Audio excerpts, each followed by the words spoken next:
हाय gents, आप लोग कैसे हैं। अब फिर हम नेक्स्ट वीडियो लेके आया हूँ जिसमें हम अकाउंटिंग प्रिंसिपल के बारे में डिस्कस करेंगे। इसकी पिछले वीडियो में ही मैंने आपको अकाउंटिंग प्रिंसिपल्स के बारे में कुछ 4 अकाउंटिंग प्रिंसिपल्स के बारे में डिस्कस किया था। फिर से मैं 4 और अकाउंटिंग प्रिंसिपल्स लेकर आया हूँ आपके लिए। अब इन चारों अकाउंटिंग प्रिंसिपल्स को हम पढ़ेंगे कि अकाउंटिंग प्रिंसिपल्स, ये चारों अकाउंटिंग प्रिंसिपल किस पर वर्क करते हैं और ये अकाउंटिंग प्रिंसिपल क्या है। अब चलते हैं हम अपने सीधे टॉपिक पर। तो चौथा था, अब ये 5वां अकाउंटिंग प्रिंसिपल हमारे पास आया, money measurement concept. What is money measurement concept? ये अकाउंटिंग का एक ऐसा कंसेप्ट, मनी मेजरमेंट कंसेप्ट होता क्या है? मनी मेजरमेंट कंसेप्ट मतलब अकाउंटिंग का एक ऐसा कंसेप्ट जिसमें हमें बताया जाता है कि हम तभी किसी बिजनेस ट्रांजैक्शन को रिकॉर्ड करेंगे जब उस बिजनेस ट्रांजैक्शन में मॉनेटरी फॉर्म में हो।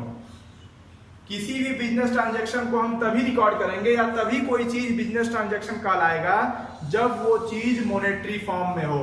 अगर कोई चीज मॉनेटरी फॉर्म में नहीं है तो उस चीज को हम बिजनेस मान ही नहीं सकते, उस चीज को हम ट्रांजैक्शन मान ही नहीं सकते।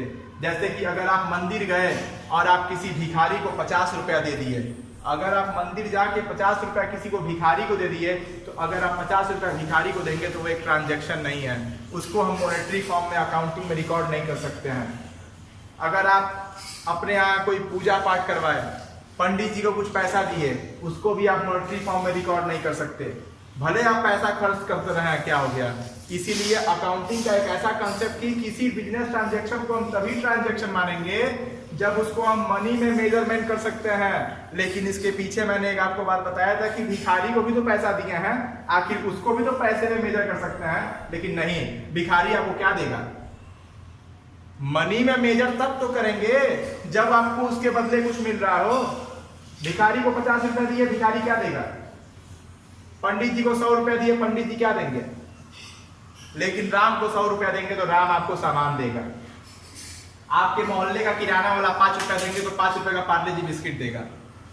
तो एक ऐसा कंसेप्ट जिसमें हम किसी भी बिजनेस ट्रांजैक्शन को मनी में मेजर कर सकते हैं तो उसको मनी मेजरमेंट कंसेप्ट बोलते हैं। नेक्स्ट है accounting period concept. Accounting period concept सबसे इंपॉर्टेंट कंसेप्ट है अकाउंटिंग का, कि जो हम जितने भी अकाउंटिंग करते हैं वो सब एक डेफिनेट पीरियड के लिए करते हैं। अकाउंटिंग का जो भी हम करते हैं वो एक डेफिनेट पीरियड के लिए करते हैं। इंडिया में 2 टाइप्स के पीरियड निकाले गए। एक पीरियड हुआ कैलेंडर पीरियड, एक हुआ कैलेंडर पीरियड और एक हुआ फाइनेंशियल पीरियड। कैलेंडर पीरियड क्या हुआ? 1 जनवरी से 31 दिसंबर। कैलेंडर पीरियड क्या हुआ? 1 जनवरी से 31 दिसंबर। और फाइनेंशियल पीरियड क्या हुआ? 1 अप्रैल से 31 मार्च। तो हर एक व्यापारी के ऊपर डिपेंड होता है कि वो किस पे बिजनेस करते हैं। आपको बता दूं, हमारे इंडिया में ही एक स्टेट है मध्य प्रदेश। मध्य प्रदेश में एक सिटी है सतना। सतना में फाइनेंशियल ईयर 1 जून से चलता है। अब पता नहीं क्या बात है, दूर मत जाइए, हमारे इंडिया में ही एक स्टेट है मध्य प्रदेश, और मध्य प्रदेश में एक जगह है सतना। सतना में फाइनेंशियल ईयर 1 जून से चलता है, 1 जून से 31 मई। 1 जून से 31 मई वहां पे जो भी ITR चाहे जो भी चीज होती है वहां की बैंकिंग रेगुलेशन से, क्योंकि आपको बता दूं मध्य प्रदेश का बैंक था हमारा सिंडिकेट बैंक। और जब सबसे पहले जब आजादी हुई तो आजादी होने से कुछ दिन पहले ही वहां पे सिंडिकेट बैंक की स्थापना हुई मध्य प्रदेश में। और सिंडिकेट बैंक का एक आप देखे होंगे, सिंडिकेट बैंक का जो लोगो है वो एक फेथफुल डॉग है। हर समय लिखा होता है कि सिंडिकेट बैंक के नीचे एक कुत्ता बैठा होता है, वो कुत्ता लिखा होता है कि अ फेथफुल फ्रेंड। तो उस टाइम सिंडिकेट बैंक ने वहां बना दिया कि नहीं, 1 जून से ही वो फॉलो करेंगे अपने फाइनेंशियल पीरियड। आज भी GST लग रहा है, लेकिन आपको बता दूं, आप इस फैक्ट को उठा के देख लीजिएगा कि वहां पे अकाउंटिंग पीरियड 1 जून से 31 मई तक ही चलता है। लेकिन बाकी स्टेट्स में, बाकी जगह 2 टाइप के पीरियड होते हैं, एक कैलेंडर पीरियड और एक फाइनेंशियल पीरियड।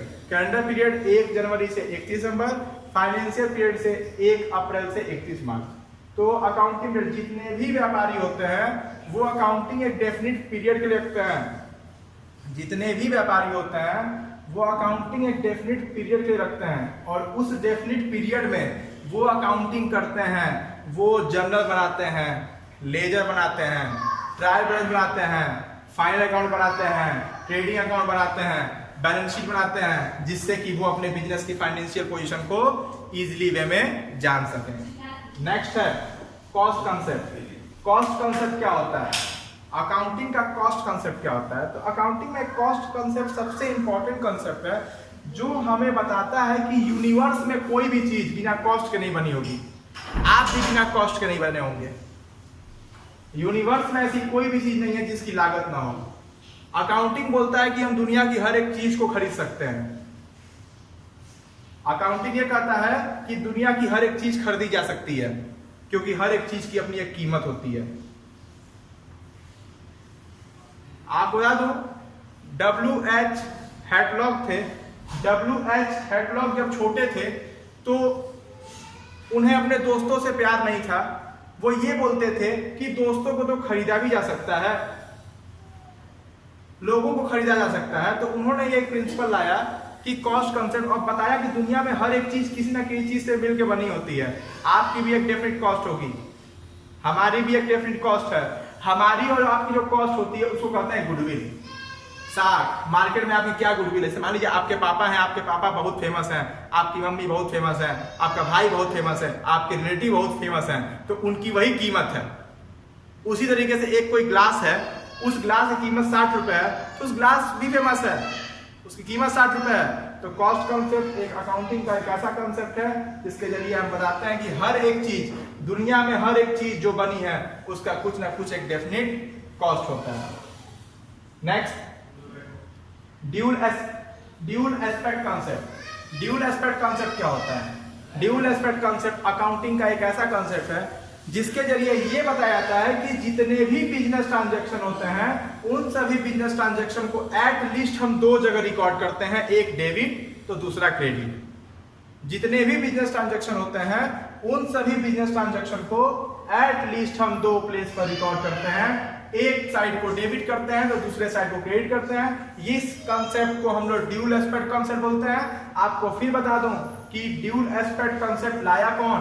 तो ड्यूल एस्पेक्ट कंसेप्ट पूरे वर्ल्ड में ल्यूकास पेसियोली लाए। ल्यूकास पेसियोली कहाँ के रहने वाले थे? ल्यूकास पेसियोली इटली के रहने वाले थे, इटली के वेनिस शहर के रहने वाले थे। अगर मैं आपको बता दूं सबसे पहले बैंक कहां पर आया? सबसे पहले बैंक इटली में आया। सबसे पहले कागज का नोट इस्तेमाल किसने किया?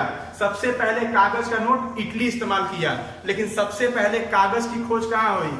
सबसे पहले कागज की खोज चाइना में हुई। चाइना ने सबसे पहले कागज खोजा, लेकिन कागज का नोट सबसे पहले कहां चलाया गया? आज भी चाइना में कागज के नोट नहीं चलते। आपको बता दूं आज भी चाइना में प्लास्टिक के नोट चलते हैं। आपको बता दूं कि वही एक ऐसा कंट्री है जो आज तक कभी डीमोनेटाइजेशन नहीं किया, वहां पे प्लास्टिक नोट चलते हैं। चाइना में आज के डेट में भी प्लास्टिक नोट चलते हैं। जब से चाइना बना और आज तक चाइना के नोट्स प्लास्टिक नोट्स होते हैं। भारत और कुछ ऐसे देश हैं जो पेपर करेंसी बनाते हैं, नहीं तो सारे कंट्री धीरे धीरे पेपर, वहां पे तो चेक भी प्लास्टिक से है। वो उनको उनके पैसे अगर आप पानी में गिरा दीजिए तो वो कुछ नहीं होंगे। चाइना में मेनली लेन देन बियर बॉन्ड्स में होता है। आपको बता दूं बियर बॉन्ड्स होता क्या है? आप मूवी में सुने होंगे कि 10 करोड़ का बियर बॉन्ड्स। बियर बॉन्ड्स एक बॉक्स होता है जिसमें उस बॉक्स की लागत होती है, एक सर्टिफिकेट होता है, उस देश का सेंट्रल बैंक उस बॉक्स की एक कीमत लगाता है कि ये इतना बड़ा बोर्ड है, इस बोर्ड की कीमत 10 करोड़ रुपए है। इस पे मुहर मार देगा, इसकी कीमत 10 करोड़ हो जाएगी। धीरे धीरे वो बियर बॉन्ड बनाता है। बियर बॉन्ड्स वो किसके बनाता है? किसी ना किसी पर्सन की याद में बनाता है। इंडिया में भी जो हमारे 200 रुपए के भी सिक्के हैं, लेकिन 200 रुपए के सिक्के प्रचलन में नहीं है।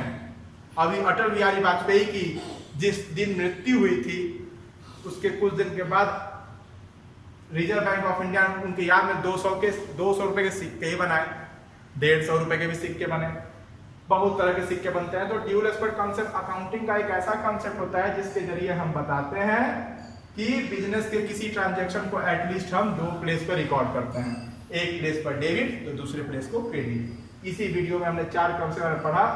अब मैं अगले वीडियो में और भी कुछ कॉन्सेप्ट थे उसको मैं एक्सप्लेन करूंगा। तब तक आप लोग इस वीडियो को मैक्सिमम फ्रेंड तक शेयर करिए, और अगर आपको कोई डाउट्स होती है तो कमेंट बॉक्स में मुझसे आप पूछ सकते हैं।